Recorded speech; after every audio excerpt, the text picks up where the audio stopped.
என்ன பார்த்தோன்னா இவெல்லாம் ஒரு டைரக்டரா ஏன்னா ஒரு கடுப்பாக இருந்தாங்க. ஒரு அப்பா கிட்ட பேசிட்டே இருக்கேன், ஒரு காபி டம்ளர் மட்டும் வருது. அப்புறம் இப்படி பார்த்தா நம்ம படத்து ஹீரோயினி இவங்க தான், கரெக்டாக இருக்குது. அந்த காப்பி கொடுக்குற சைட்லேயே அப்படி தெரியுது. ஒன்றா ஏதாச்சும் அப்படி திரும்பி பார்க்குறேன், பீச்சில் உட்காந்துருக்க மாதிரி ரெண்டு பேரும் உட்காந்துருக்காங்க. மொத்தமே ஒரு 18 பேர் இருக்கும். அப்படியே மனசு உடஞ்சி அழ ஆரம்பிச்சிட்டேன். அழ சொன்ன ப்ரொடியூசரு, அதெல்லாம் கவலைப்படாதீங்க, அது சுப்பிரமணியம் சார் நம்ம படம் சின்ன படம், இனிமேல் தான் பிக்கப் ஆகும். அவரு உள்ளுக்குள்ள அழுகுறாரு, நான் கண்ணீர் விட்டேன், அவர் உள்ள அழுகுறாரு. சினிமாவுக்கு வரும்போது நடிக்கணும்னு ஒரு ஆசை ரத்தத்தில் இருக்கும். நிச்சயமா. அப்புறமா இங்க வந்து அவங்கவுங்க தடம் மாறி இருப்பாங்க. அதை விட நம்ம ஒரு கேமராமேன் ஆகலாம், ப்ரொடியூசர் ஆகலாம், டைரக்டர் ஆகலாம், கதை எழுதலாம், அப்படி மாறி இருப்பாங்க. பெரும்பாலான ஆட்களுக்கு நடிக்கணும்னு ஆசை தான் முதல்ல இருக்கும். ஈவன் தான் டைரக்டருக்கே தெரியாமல் அவர் சொல்லியிருப்பார், இதுக்கு ஒரு கேரக்டரியா, இதுக்கு யார் பார்க்கணுமா, நிறைய பேர் சான்ஸ் கட்டு வராங்கல்ல, அவங்க பேர் எழுதி வச்சுக்க சொல்லுவார். அப்போ நாங்கள் எங்களுக்கான கேரக்டர் மாதிரி இருந்தால் ஒரு சீன் 2 சீன் தான் அது ஒதுக்கி வச்சுக்குவோம். அதுக்கு என்ன ட்ரெஸ் தைக்கணுமோ டெய்லர்கிட்ட சொல்லி எங்கள் சைஸ் தைச்சி வச்சுக்குவோம். எங்களுக்குள்ள ஒரு செட்டப்பு. உங்களோட ஆரம்பகால பயணம் சைதாப்பேட்டில் ஒரு எளிமையான குடும்பத்தில் பிறந்து சினிமாவில் வரணும்னு நீங்கள் நினச்ச அந்த கனவு எந்த வயசில் வந்து அந்த ஒரு அபிப்பிராயம் உங்களுக்குள்ள ஃபார்ம் ஆச்சு சார்? பர்டிகுலர் வயசுன்னு கிடையாது. இந்த சினிமா மேலே ஒரு வியப்பு வந்த பிறகு இதில் நம்ம வேலை பார்க்கணும் அப்படின்னு என்ன வச்சு. ஆனால் நான் நாடகக்காரன், முதல்ல நாடகத்தெல்லாம் சின்ன சின்ன வேஷம் அதெல்லாம் வந்தவன் தான். நான் முதல்ல வயலில் கற்றுக்கிட்டேன்.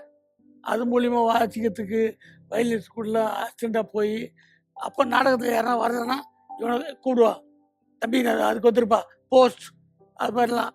அதுக்கு வந்து அப்புறம் கொஞ்சம் கொஞ்சமாக நடிக்கணும் ஆசை வந்து சைதாப்பேட்டில் கேபி ஸ்ரீராம்னு மாஸ்டர் எனக்கு, அவர் தான் என்னை வந்து நாடகத்தெல்லாம் ஒரு ஊக்குவித்தார், அவர் தயார் பண்ணி விட்டார். அதான் வாழ்க்கையில் ஒருத்தருக்கு திருப்பு முனைன்றது அமையும் எப்போது.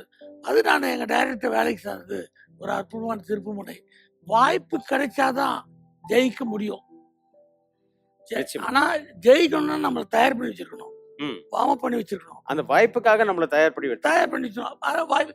நான் நிறைய பேர் பார்ப்பேன், நண்பர்கள் எல்லாம் நிறைய திறமை இருக்கும், என்னை விட பெரிய திறமைலாம் பார்த்துருக்க மாட்டாங்க.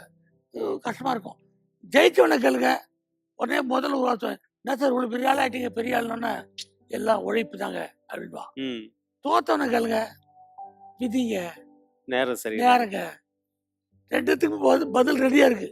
ஆமா, நம்ம அதெல்லாம் யோசிக்க வேணாம், வேலையை பார்த்துக்கிட்டே இருப்போம். என்னைக்காவது ஒரு நாள் ஒரு மரத்துக்கடியில் நான் பார்ப்பேன், ஒரு இலை மேலே எறும்பு இருக்கும், அதுக்கு ஒரே நம்பிக்கை தான், அந்த இலை எப்பயாவது ஓரமா வராதா கரைக்கு, அப்ப இறங்கி போயிட மாட்டோமா. இந்த இலை கரைக்கு வராம அப்படியே கூட போயிடலாம். ஆனா ஒரு நம்பிக்கை அது ஏறி உட்காந்து எறும்பு, எறும்புக்கு இருக்கிற நம்பிக்கை நமக்கு ஏறக்கூடாது, நம்ம வந்துருவோம்.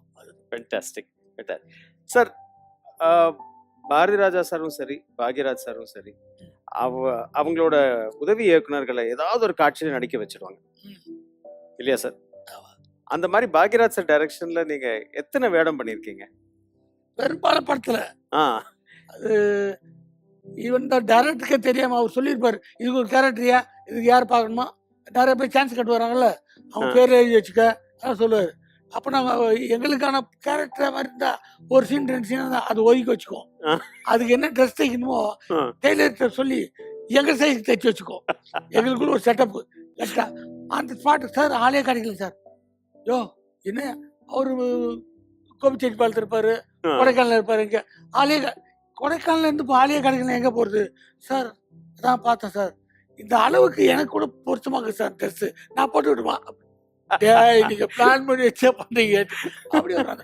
இந்த சினிமாவுக்கு வரும்போது நடிக்கணும்னு ஒரு ஆசை ரத்தத்துல இருக்கும். அப்புறமா இங்க வந்து அவங்கவுங்க தடம் மாறி இருப்பாங்க.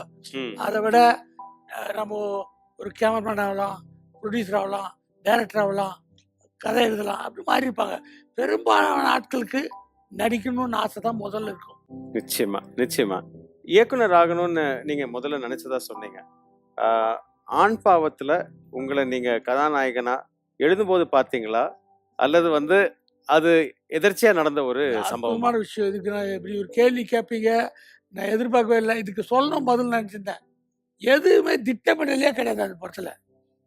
நான் அதில் ஒரு கேரக்டர் பண்ணணும்னு நினைக்கல. அந்த கேரக்டர் பிரமாதமாக பேசப்பட்டு எனக்கு இவ்வளோ வாய்ப்பு வரணும்னு நினைக்கல. நான் டைரக்ட் பண்ணோம். சொல்ல போனால் அதுக்கு ஸ்டார் வேல்யூ பெருசா இல்லை. முதல் படத்தில் பிரபு சார், அது வேல்யூ. ஆமாம். இந்த படத்தில் அப்படி இல்லை. இதில் ரேவதி மேடம் வந்து ஒரு 5 நாள் தான். நான் 5 நாள் தான் அவங்க ஆர்டிஸ்ட். மற்றபடி யார் கொல்லங்குடி கருப்பாயி சீதாவை அறிமுகப்படுத்துகிறோம். இவ்வளோ வச்சு நம்ம எப்படி அப்படி ஒரு பயம் இருந்தது. அப்போ அந்த கேரக்டர் என் கேரக்டர் நான் எனக்குன்னு பண்ணல, வேற ஒருத்தர் பண்ணியிருந்தேன். அவர் கொஞ்சம் ஒரு அந்த பர்சனாலிட்டி மேலே மோகம் விழுவுது. இப்போ புஜ பரப்பராக்கெல்லாம் ஏற்றிட்டு அது எப்போ புருவெல்லாம் என்ன தருவார் அப்படி இருப்பார். அவருக்கு டிஸ்கஷன் தான் வருவார். போவார் பேசும்போது அது 30 வருஷம் போட்டு வந்து உட்காந்தா நான் எப்படி இருக்கும் அந்த கேரக்டர் அப்படின்னா, ஜடையை பிடிச்சி எடுத்தா கையோட வந்துச்சு பிக்கு அப்படின்னு சீன் சொன்னேன். அவர் ஒன்று நாங்கள்லாம் எல்லாம் சிரிச்சாங்க. அவர் மட்டும் இல்லை சார், பொம்பளை வேஷம் போட்டால் இமேஜ் எல்லாம் பாதிக்காதுன்னா எனக்கு டாப். இவ்வளோ ரசிக்கிறாங்க, இருந்தாலும் பண்ணுறேன் இமேஜ் சொல்கிறான். யோ நீ நடிக்க உனப்பா கோவத்தில் அப்படின்ட்டு. ஆனால் 4 நெருங்கி போச்சு ஷூட்டிங்கு.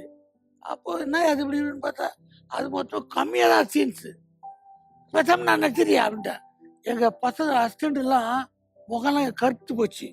போனால் கண்ணி நடிச்சில ஓகே, இவர் நடிக்கிறன்றாரு. இது ஐயோ நம்ம வாழ்க்கையெல்லாம் அவள் தான் பொழுது அப்படின்னு ஷாக் ஆகிட்டாங்க. சீன் எடுக்கும்போது ஒருத்தர் கூட சிரிக்கல என்னை பார்த்து. நான் நாகர்கோவிலில் ஷூட் பண்ணி அந்த ரஷ்டர்ஸ்லாம் மெட்ராஸ்க்கு அனுப்புவேன். டெவலப் பண்ணிட்டு எங்கள் எடிட்டர் ராஜகோபால் சார்னு அவர் எடிட் பண்ணிட்டு எனக்கு ஃபோனில் பேசுவார். சார் எப்படி சார் இந்த ரஷ்லாம் இந்த சீன் அப்படின்னு சொல்லி கேட்பேன். அப்போ அவர் சொன்னார், ஏன்டா உன் சீனு பார்த்தேனே, இது ஒன்று எவ்வளோ இருக்குது, கொஞ்சம் இருக்குது, எப்படி சார் இருக்குன்னு என்ன சொல்கிறீங்கல்ல, ஒன்று சீன் இருந்தால் கொஞ்சம் வச்சுக்கடா, நீ நல்லா வருடா. அது ஒரு என்கரேஜ் ஆச்சு. சென்னையிலேருந்து ஃபோன் பண்ணுது, அடேங்கப்பா ஏதோ பொறி தட்டுது, அவ்வளோதான். அதுக்கப்புறம் என்னை பரிபூர்ணமாக நான் நல்லா இந்த படத்தில் வருவேன்னு நம்பிக்கை விட்டவர் என் அண்ணன் நான் நடித்த பாண்டியன் சார் தான். பல்லாவரத்தில் முதல் ஷோ மார்னிங் ஷோ வாங்க போகலான்ட்டு டக்குன்னு என்னை தூக்கி போட்ட வழியில் கூப்பிட்டு போகிறாங்க. நான் போகிறேன், படம் அங்கே ஓடுது, காதல் கஸ்திய பாட்டு ஓடுது, டல்லாக இருக்குது. என்ன படம் பிரிண்ட் இப்படி இருக்குன்னு பார்த்துனே போனேன். போயிட்டு ஏதாச்சும் திரும்பி பார்க்குறேன், பீச்சில் உட்காந்துருக்க மாதிரி 2 பேரும் உட்காந்துருக்காங்க. மொத்தமே ஒரு 18 பேர் இருக்கும். அப்படியே மனசு உடஞ்சி அழ ஆரம்பிச்சிட்டேன். நல்லா பிடிச்சி அதெல்லாம் கவலைப்படாதீங்க, அது சுப்பிரமணிய சார் நம்ம படம் சின்ன படம் இனிமேல் தான் பிக்கப் ஆகும். அவரு உள்ளுக்குள்ள அழுகுறாரு, நான் கண்ணீர் விட்டேன், அவர் உள்ள அழுகுறாரு. எல்லாம் நேராக வீட்டுக்கு வந்து எங்கள் அம்மா மடியில் விழுந்து கத்தி, ஏம்மா படம் நானே நச்சு கற்றுட்டேம்மா, படம் இல்லைம்மா அப்படின்னு. எங்கள் அம்மா இல்லை கண்டு அதெல்லாம் ஒன்றும் இல்லை, நல்லா இருக்குமா படம் அப்படின்னு அம்மா வச்சா சொல்கிறாங்க. அன்றைக்கி மத்தியானம் ஒரு ஃபோனு என் அசிஸ்டண்ட்டு அபிராமி தேட்டர்லேருந்து ஃபோன் பண்ணுறாங்க. சார் படம் பார்த்தேன் சார், சூப்பர் ரிப்போர்ட். நான் தான் காலையிலே ரிப்போர்ட் பார்த்து வந்துட்டேன், நீ தான் ரிப்போர்ட்டு. இல்லை சார், மேனேஜர் இருக்கார் பக்கத்தில், மேனேஜருக்கு ஃபோனை கொடு. அதான் ஃபோனை கொடுத்தோன்னே, என்ன சார் படம் பார்த்தங்க, படம் இன்டர்வல் வரைக்கும் நல்லா தான் இருக்குது அப்படின்னா. ஓ கூட்டம் எப்படி சார்? ஃபுல்லுங்க, ஹவுஸ்ஃபுல்லா. அபிராமி கடல் மாதிரி அதில்.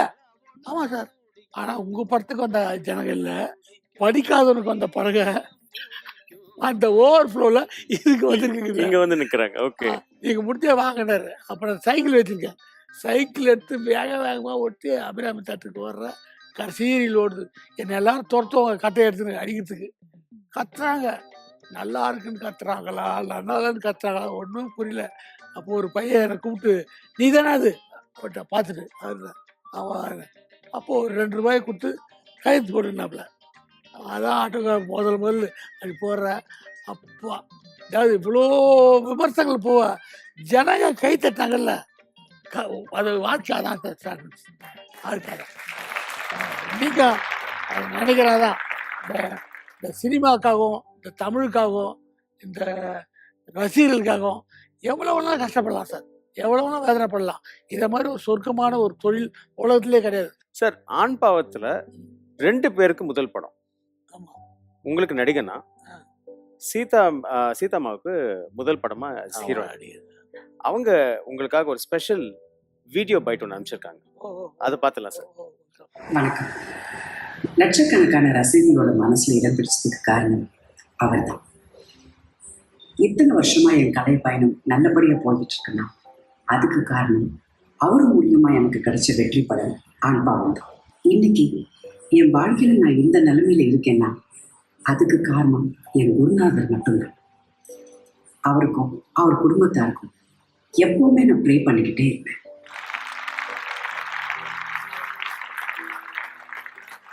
முதல்ல இவங்களை பார்த்தது ஒரு ஃபோட்டோவில், ஒரு கல்யாண பந்தியில் ஒருத்தர் சாப்பிட்றாரு. அவர் தான் சான்ஸ் கேட்டு வந்தார் என்கிட்ட. ஓ, அவர் ஃபோட்டோ உங்கள் ஃபோட்டோ எதனா கொடுங்கன்னு அவர் இந்த ஃபோட்டோ எடுத்து கொடுத்தாரு. பந்தியில் உட்காந்துருக்குது. எதிர் வரிசையில் உட்காந்தாங்க இவங்க. ஓகே.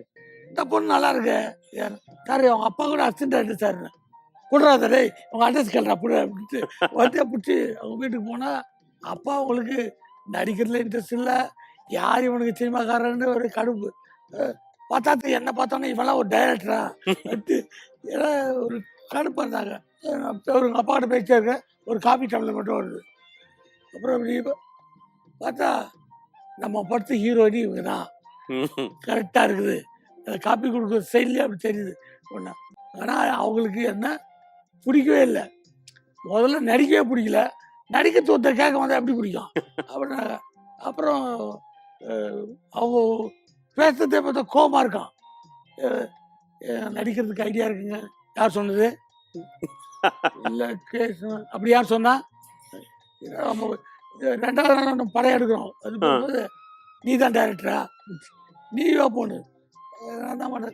கண்ணீராட்சி படம் நீ தான் எடுத்தியா? அவளுக்கு டவுட்டு நீ தான். நானே ஒரு 5 டிக்கெட் போய் அவங்க வீட்டில் கொடுத்தேன். படம் போய் பாருங்கம்மா பார்த்து. மறுநாள் சொன்னாங்க படம் பார்த்தா அப்படி ஒன்றும் தெரியல ஒன்ன மாதிரி. இப்படிலாம் கில் பண்ணாங்க. ஷூட்டிங் வந்த போது அவருக்கு அந்த நடிக்கிற அது கிடையாது. பத்தாத்துக்கு நம்ம வந்து நான் எல்லாம் கரடு மூடாக பேசுகிறவள். வாங்க ப்ளீஸ் அப்படிலாம் கூட மாட்டேன். கூப்பிட்றாதே மணியாச்சா என்னடா அப்படி நம்ம செய்தாப்பட்டேன் அப்படின்னு அது அவங்களுக்கு கடுப்பாக இருக்கோன்னா வாப்போன்னு பேசுகிறான் அப்படின்ட்டு. அது நமக்கு உள்ளேருந்து அப்படி தான் வரும். எனக்கு ஷூட்டிங் ஸ்பாட்டில் கமெண்ட் பண்ணோன்ட்டு அது ஒரு நாள் சாப்பிட விடுது. எனக்கு நாளைக்கு பிளட் ப்ரெஷர் தான் வரும்ன்ட்டு நான் பக்கத்தில் நிற்கிறேன். தெரியல ஏமா ஒன்னெல்லாம் ஹீரோயினாக போட்டு படம் இருக்குது எங்களுக்கு பிளட் ப்ரெஷர் வரும் அப்படின்னா ஐயோ சார் அப்படின்ட்டு போச்சு. நம்பிக்கை இல்லை. படம் பார்த்த உடனே பயங்கர மகிழ்ச்சியானாங்க.